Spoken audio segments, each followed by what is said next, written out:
Premiazione 50 dorso assolute, terza bronzo Adelaide Toso, Team Veneto, seconda classificata Beatrice Simoni, Forlì Nuoto, primo posto medaglia d'oro azzurra 91, 28 e 12, Costanza Cocconcelli.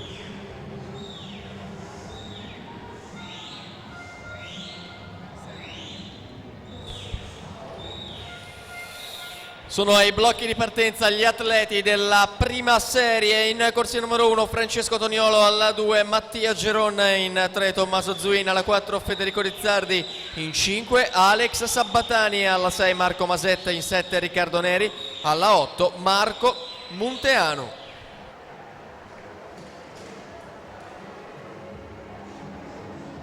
Quindi con questa premiazione si chiude il blocco del dorso.